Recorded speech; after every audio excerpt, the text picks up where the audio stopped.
semuanya, perkenalkan nama saya Santa Hutagalung. Saya dari kelas BS1 dengan NIM 1921244 akan memberikan penjelasan dari pemahaman saya tentang akuntansi biaya 2. Apa saja itu? Mari sama-sama kita lihat penjelasan berikut ini. Yang pertama, di sini ada perilaku biaya. Kita harus tahu dulu apa itu pengertian dari perilaku biaya.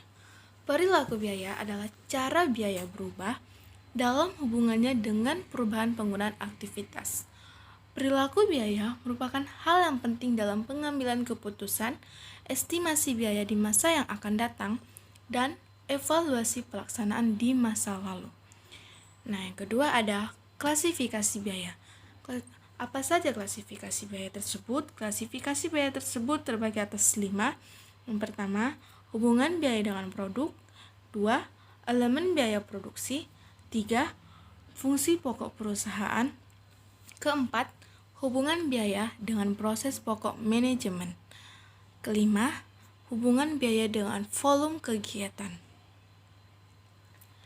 Sekarang masuk ke sistem biaya taksiran. Apa itu sistem biaya taksiran?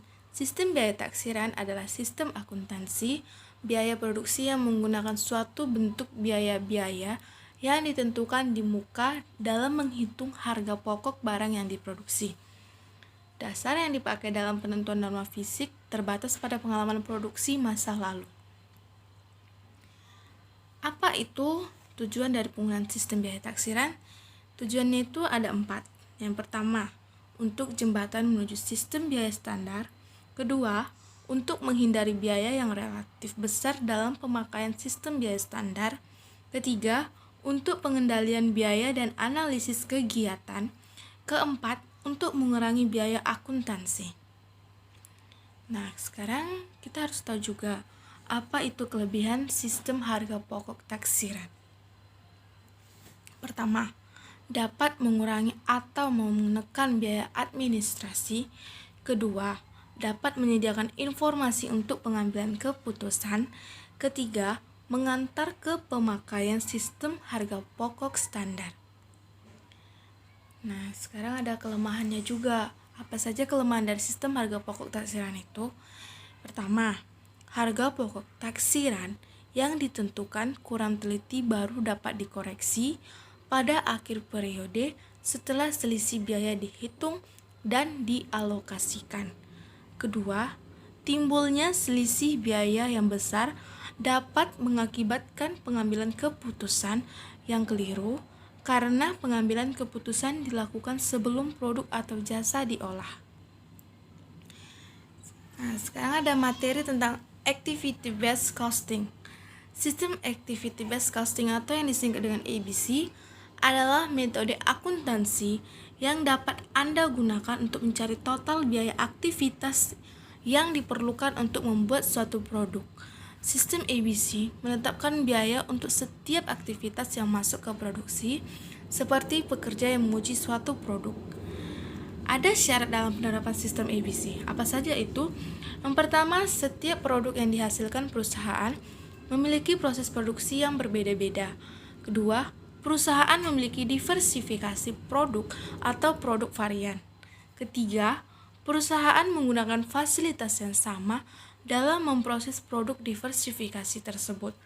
Keempat, perusahaan banyak menggunakan mesin dalam proses produksi. Yang terakhir, perusahaan termasuk dalam kategori perusahaan padat modal. Apa manfaat dari sistem activity based costing ini? Yang pertama adalah untuk memperbaiki mutu pengambilan keputusan. Kedua, membantu mengidentifikasi ketidakefisienan yang terjadi dalam proses produksi. Ketiga, membantu mengendalikan biaya, terutama BOP. Sekarang ada materi Cost, Volume, and Profit. Analisis CVP adalah metode yang digunakan manajer bisnis untuk mengetahui CVP atau Cost, Volume, Profit, atau biaya, volume, laba. Juga dikenal sebagai analisis break-even point sebagai cara untuk memahami bagaimana perubahan volume penjualan, harga, dan biaya akan memengaruhi laba. Ada 2 tujuan dari akuntansi biaya. Apa saja itu? Yang pertama, pengambilan keputusan untuk perencanaan dan pengendalian. Kedua, penentuan HPP untuk penilaian persediaan dan penentuan laba. Sekarang ada titik impas. Apa itu titik impas? Titik impas adalah kegiatan atau volume penjualan di mana total pendapatan revenue sama dengan total beban expense, yakni tidak berlaba ataupun rugi atau hongreen. Rumusnya itu ada impas sama dengan biaya tetap total dibagi harga jual per unit dikurang biaya variabel per unit. Metode persamaan. Metode pemecahan untuk menghitung titik impas adalah metode persamaan atau equation method. Setiap perhitungan rugi laba dapat dinyatakan dalam bentuk persamaan berikut, yaitu laba bersih sama dengan penjualan dikurang beban variabel dikurang beban tetap. Laba bersih sama dengan harga jual per unit dikali jumlah unit dikurang beban variabel per unit dikali jumlah unit dikurang beban tetap. Sekarang masuk ke materi biaya pemasaran. Apa itu pengertian dari biaya pemasaran? Ada dua pengertian dalam arti sempit dan arti luas. Dalam pertama, arti sempit. Biaya pemasaran adalah biaya-biaya yang dikeluarkan untuk menjual atau membawa produk ke pasar. Sedangkan dalam arti luas, biaya pemasaran adalah meliputi semua biaya yang terjadi sejak saat produk selesai diproduksi dan disimpan dalam gudang sampai produk tersebut diubah kembali dalam bentuk uang tunai. Apa saja karakteristik dari biaya pemasaran? Yang pertama, banyak ragam kegiatan pemasaran ditempuh oleh perusahaan dalam memasarkan produknya, sehingga perusahaan sejenis produknya belum tentu menempuh cara pemasaran yang sama. Kedua, kegiatan pemasaran seringkali mengalami perubahan sesuai dengan tuntutan perubahan kondisi pasar. Ketiga, kegiatan pemasaran berhadapan dengan konsumen yang merupakan variabel yang tidak dapat dikendalikan oleh perusahaan. Yang terakhir, biaya pemasaran terdapat biaya tidak langsung dan biaya bersama atau joint cost yang lebih sulit pemecahannya bila dibandingkan yang terdapat dalam biaya produksi. Baiklah, sekian penjelasan dari pemahaman saya tentang akuntansi biaya 2 ini. Semoga apa yang saya jelaskan bisa berguna dan bermanfaat bagi semua yang mendengarkannya.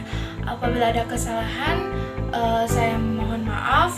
Dan sampai jumpa, bye-bye.